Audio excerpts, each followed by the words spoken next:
Hi everyone, so this is the second part because I did part one, which was about Barbara Krejcikova and the fact that she was the reigning Wimbledon champion, and she went out today not in a good way because she got injured, but also it was just sad because she got really emotional. But then the next match that I want to talk about, or this one, is Djokovic. I mean, I could probably spend 3 hours talking about him. I could watch him all day play tennis. You know what I mean? I'm a massive fan of Djokovic fan. I know that the commentators as well, Tim Henman, I mean, he is so biased. They're all biased because they all think Carlos Alcaraz is the best thing since sliced bread. They keep going. Last year it was all, oh, he's only 21, he's only 20. I literally went on Facebook and said, I'm going to count how many times they say he's only 21. They said it about 50 times. This year he's only 22. What's that got to do with it?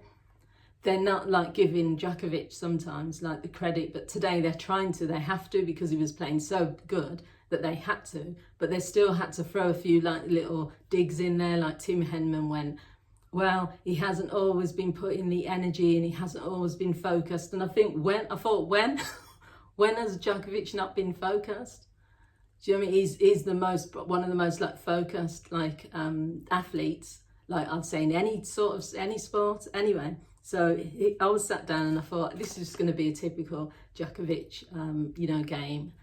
With his compatriot from Serbia as well was playing, and so the first set it was match for match. So it was kind of oh, you never ever feel with Djokovic. I never feel that he's kind of going to lose, even if the game isn't going his way. I never ever have that feeling that he's going to lose. I just think it's just going to take him a bit of time to warm up. And then he just went completely crazy, in a good way.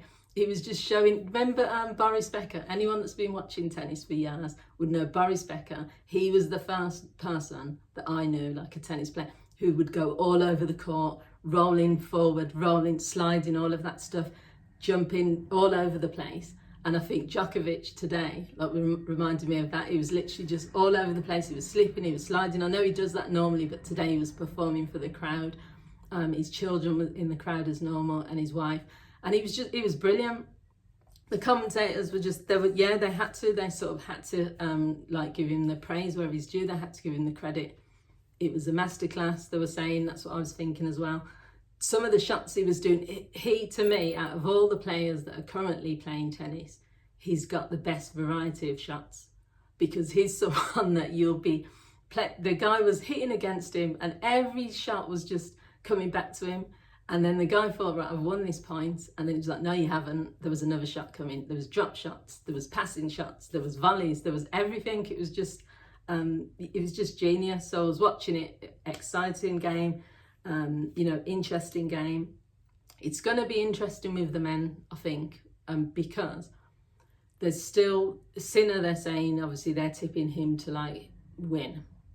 Then you've got Carlos Alcaraz, who he's got a good chance. Obviously, he's the defending champion, and then you've got Djokovic now, because he's at his best. I'd say he's better this year than he was last year, in terms of not just fitness, but also just focus and just how he's playing. I mean, he won it was 6, I can't remember what it was. I think it was 6-2 in the first, 6-3, then 6-0. So if you think about it, and then in the third, I think it was something like 6-2 or something like that, or 6-3. The guy was trying to fight back. And then even the commentators were saying, they just put him out of his misery. They were saying, we know what's coming, we know the inevitable. And that's what I think is the difference with Djokovic.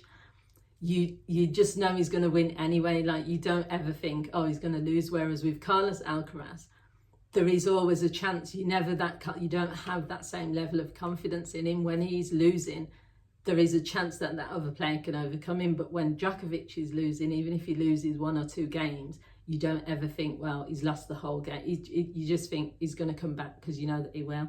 So yeah, it was that. I'd say that is my favourite game of the tournament so far. I've loved watching, obviously, the British players, because I support, Cam Norrie yesterday. That was a good match. Emma Raducanu, I'll always watch her games. Jack Draper, that was good. But it was more because, obviously, you're watching the British players, you're wanting them to go far. You're also, some of them are following on Instagram. But with Djokovic, it was just entertaining. It was just the crowd got what they wanted.